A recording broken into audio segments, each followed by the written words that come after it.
சாதனை பெண் செல்வி ஜெயலலிதா அம்மையார். செல்வி ஜெயலலிதா அம்மையார் பிப்ரவரி மாதம் 24ஆம் தேதி 1948ஆம் ஆண்டு ஜெயராம், வேதவல்லி ஆகியோருக்கு மகளாக கர்நாடகா மாநிலத்தில் உள்ள மேலுக்கோட்டில் பிறந்தார். இவரது குடும்பம் திருச்சி மாவட்டம் திருவரங்கத்தை பூர்வீகமாக கொண்டது. ஜெயலலிதா அம்மையார் தனது 2 வயதிலேயே தன் தந்தையை இழந்தார். அதன் பின்னர் திரைப்படத்தில் நடிக்க வந்த தாயார் வேதவல்லி தனது பெயரை சந்தியா என மாற்றிக்கொண்டார். ஸ்ரீ சைலா மகாத்மே என்னும் கன்னட திரைப்படத்தில் குழந்தை நட்சத்திரமாக அறிமுகமானார் ஜெயலலிதா.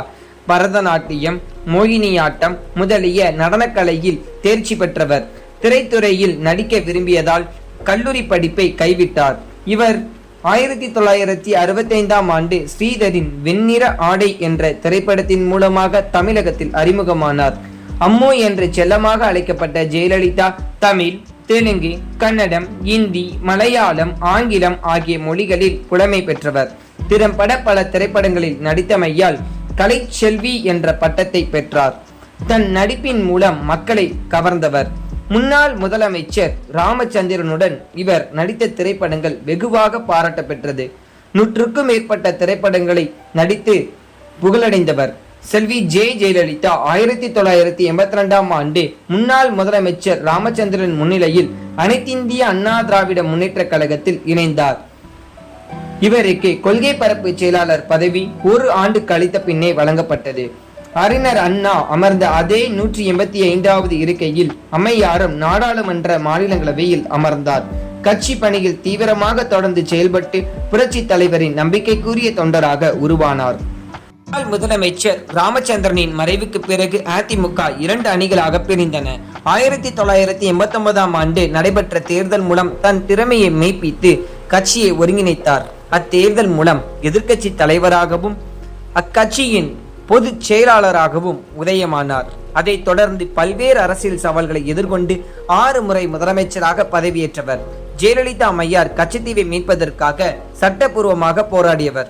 இவரது ஆட்சி காலத்தில் கொண்டுவரப்பட்ட தொட்டில் குழந்தை திட்டத்துக்காக ஐக்கிய நாடுகள் சபையில் பாராட்டு பெற்ற முதல் பெண் முதலமைச்சர் இவரே ஆவார்.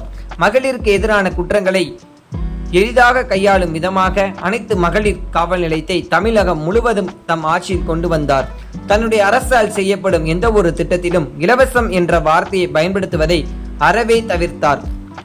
செல்வி ஜெயலலிதா அம்மையார் பள்ளி மாணவர்களுக்காக விலையில்லா மிதிவண்டி, விலையில்லா வண்ண எழுதுகோள்கள், விலையில்லா ஏடுகள் மற்றும் புத்தகங்கள், விலையில்லா மடிக்கணினி, கல்வி உதவித்தொகை, கட்டணமில்லா பெருந்து பயணம் அட்டை, சத்துணவு கூடங்களில் பயிர்களை உணவாக வழங்கும் திட்டம், விலையில்லா செருப்பு போன்ற பல்வேறு திட்டங்களை கொண்டு வந்து செயல்படுத்தினார்.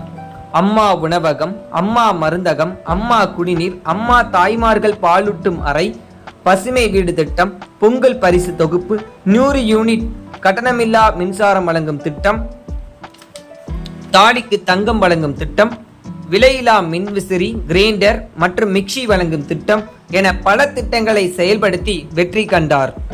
தமிழகத்தில் லாட்டரி சீட்டை முழுமையாக ஒழித்தவர். தமிழக அரசால் 1972ஆம் ஆண்டு கலைமாமணி விருதும் சென்னை பல்கலைக்கழகத்தில் சிறப்பு முனைவர் பட்டமும் பெற்றார். புரட்சி தலைவி என்றும் அம்மா என்றும் அதிமுக தொண்டர்களாலும் மக்களாலும் அழைக்கப்பட்டார்.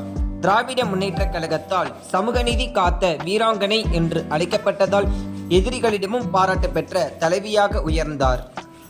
பல்வேறு திட்டங்களையும் பொற்கால ஆட்சியையும் வழங்கிய அம்மையார் 2016ஆம் ஆண்டு டிசம்பர் மாதம் 5ஆம் தேதி சென்னை அப்போலோ மருத்துவமனையில் சிகிச்சை பலனின்றி உயிரிழந்தார்.